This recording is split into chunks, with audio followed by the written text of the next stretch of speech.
Donc voici la SAE sélectionnée. Donc il s'agit de créer un abécédaire sur le site Padlet. C'est une SAE qui est utilisée dans le cours de français deuxième secondaire.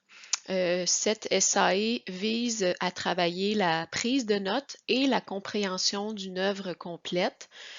Donc, on travaille les compétences lire et écrire des textes variés, les différentes composantes développées à travers ça. Donc, on a la compréhension, l'interprétation, les notions qui sont en lien avec le texte narratif, caractéristiques de personnages et les rôles aussi des différents personnages dans l'histoire. Les conditions de réalisation, donc on a évidemment le roman qui aura été lu préalablement, ordinateur, site Padlet. C'est un travail qui se fait individuellement en classe pendant 3 périodes de 75 minutes. Donc, si on regarde un petit peu plus en détail le déroulement de la SAE, donc une première petite activité d'amorce consiste à donner les consignes, à présenter le projet, montrer un exemple aussi aux élèves et à s'exercer pour découvrir ensemble, en grand groupe, le site Padlet, les différentes options, les possibilités de création et de personnalisation. Pour ce qui est du déroulement par la suite, donc, chaque période va se dérouler un peu de la même manière. Donc, dès que l'amorce va être terminée, les élèves vont se mettre à la tâche. Donc, à chaque période, avec leur roman en main, ils vont alterner les tâches de lecture, de recherche d'informations et de création de leur abécédaire sur le Padlet. Pendant ce temps, l'enseignante va circuler, va accompagner, guider les élèves dans leur travail individuel. Et à la fin de ce projet, les élèves vont imprimer leur abécédaire sur Padlet.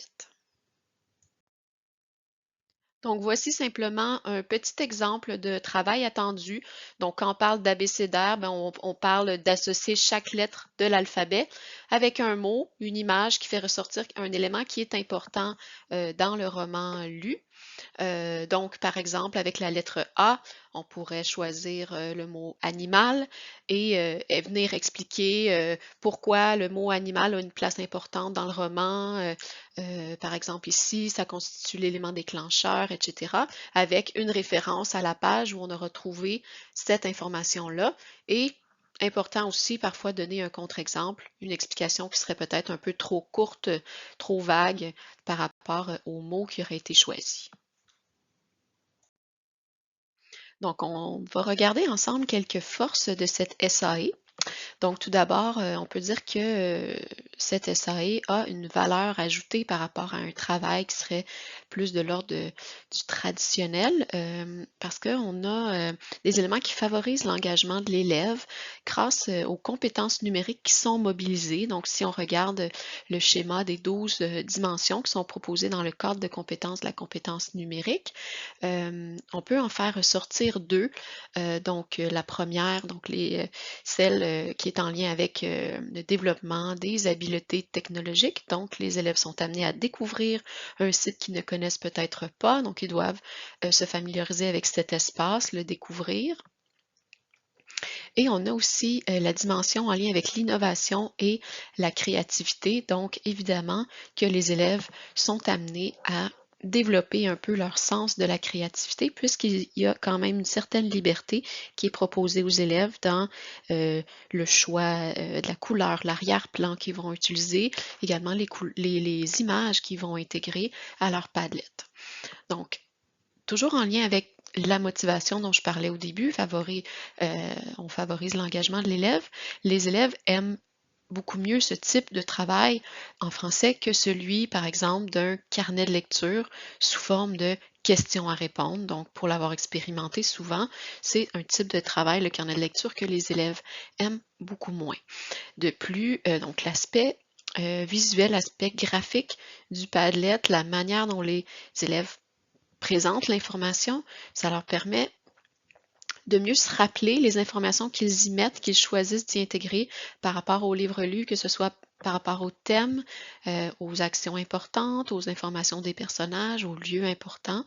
Donc, ça leur permet de mieux organiser leurs idées visuellement contrairement à dans un carnet de lecture où ils répondent simplement à des questions et ensuite ils passent à autre chose sans nécessairement se rappeler qu'est-ce qu'ils ont écrit comme information dans leur carnet de lecture. Donc, on pourrait regarder aussi les points positifs à travers différents critères d'analyse pour la sélection d'un élément numérique qui sont proposés par Madame Gauthier. Donc, d'un point de vue plus pédagogique, donc cet SAE respecte bien, selon moi, les caractéristiques des élèves, c'est-à-dire qu'ils vont pouvoir adapter leur travail selon leur niveau de compréhension de l'œuvre, selon aussi leurs intérêts, selon donc le visuel qu'ils vont vouloir intégrer et les images qu'ils vont choisir pour leur projet Padlet. Sinon, au niveau de la complémentarité des ressources, donc l'élève va être facilement capable de travailler de manière autonome. Évidemment, il va quand même être guidé par l'enseignante, mais euh, donc avec une simple présentation au départ, il va être capable de bien travailler dans cette plateforme. Et d'un point de vue un petit peu plus numérique, bon, ça respecte le cadre de la compétence numérique, comme je l'ai mentionné un peu plus tôt. Donc, les compétences 2 et 12 peuvent être travaillées là, à l'intérieur de cet SAE. Et finalement, par rapport à l'accessibilité, donc c'est quand même assez simple d'accès. Donc, pour avoir expérimenté déjà cette SAE, nous avons pu s'enregistrer avec un compte lié à notre centre de service scolaire. Donc, les élèves ont facilement réussi à s'inscrire et avoir accès au site sans trop de problèmes. Donc, ce que je remarque quand même comme point faible sur cette SAE, c'est qu'au niveau de la maîtrise du numérique travaillé, c'est plutôt faible. Donc, si on regarde le modèle SAMR élaboré par Ruben Puente Dura, on se situe plutôt au niveau 2, donc augmentation. Donc, on utilise un outil efficace pour effectuer des tâches courantes. Et aussi, on met complètement de côté l'aspect collaboratif, qui est quand même important selon moi, qui est proposé dans le cadre de référence de la compétence numérique comme cinquième dimension. Et même dans le PFEQ, donc lorsqu'on présente les compétences transversales, donc cette compétence en fait partie. Donc elle est importante et elle n'est pas vraiment présente dans cette SAI. Donc, certaines modifications pourraient être apportées à cette SAE pour augmenter sa valeur non seulement au niveau pédagogique, mais au niveau numérique. Donc, pour augmenter son niveau là, de maturité par rapport au modèle SAMR, donc si on voulait par exemple remonter vers la transformation, il faudrait ajouter nécessairement des éléments collaboratifs. Donc, on pourrait se retrouver au moins au niveau de la modification, hein, en reconfigurant la tâche avec l'ajout justement de l'élément collaboratif. Euh, donc, pour cet élément collaboratif, qu'est-ce qu'on pourrait faire? Donc, dès le départ, l'élève pourrait partager l'accès aux documents à l'enseignant. Donc, avec Padlet, c'est possible de le faire. Donc, l'enseignant pourrait ainsi suivre l'évolution tout au long des périodes, et ajouter des commentaires aussi au besoin.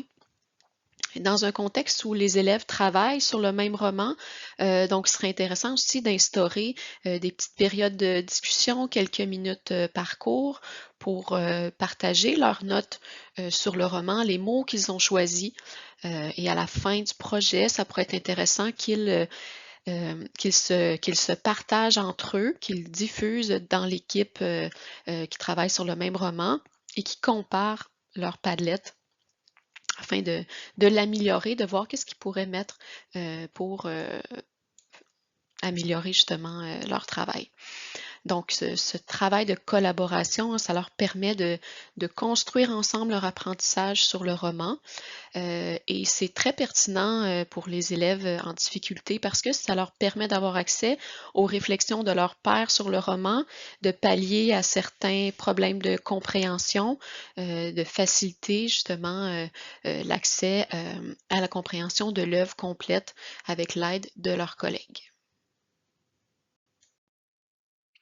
Je pense qu'il serait intéressant aussi d'amener un autre aspect un peu plus complexe à la tâche, soit en remplaçant ou en proposant une autre étape, donc en utilisant le principe de la carte mentale qui est disponible sur le site Padlet.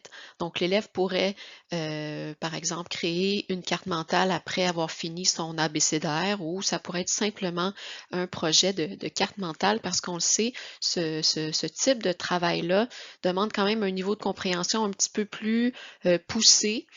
Donc, ça demande nécessairement de prendre une distance par rapport à l'information, d'essayer de schématiser, mais aussi en faisant des liens entre différents concepts.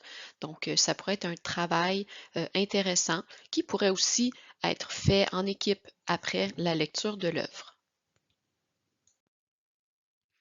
Donc, je pense qu'il serait intéressant aussi d'explorer d'autres ressources disponibles avec les élèves. On pourrait proposer différents choix, par exemple, présenter Canva, Geniali, dépendamment évidemment du niveau de compétences des élèves. Donc, ça pourrait être pertinent, par exemple, dans un groupe identifié comme plus intermédiaire au niveau de leurs compétences numériques, où là, ils seraient capables de choisir par eux-mêmes le meilleur site approprié pour le travail qui est demandé, selon leurs propres capacités et leurs intérêts aussi. Donc, tout ça, ça me donne envie de retravailler cette SAE en classe avec mes élèves. Donc, cette année, je ne l'ai pas utilisée, mais j'ai envie de la reprendre l'année prochaine avec les améliorations proposées. Donc, ça permet vraiment une belle amélioration au niveau pédagogique et numérique, et je trouve que ça permet aussi de me rapprocher encore plus de mon intention pédagogique de départ, c'est-à-dire développer avec les élèves la prise de notes, mais surtout la compréhension de l'œuvre lue. Et ça, je pense qu'on peut l'atteindre encore plus facilement en ajoutant l'aspect collaboratif.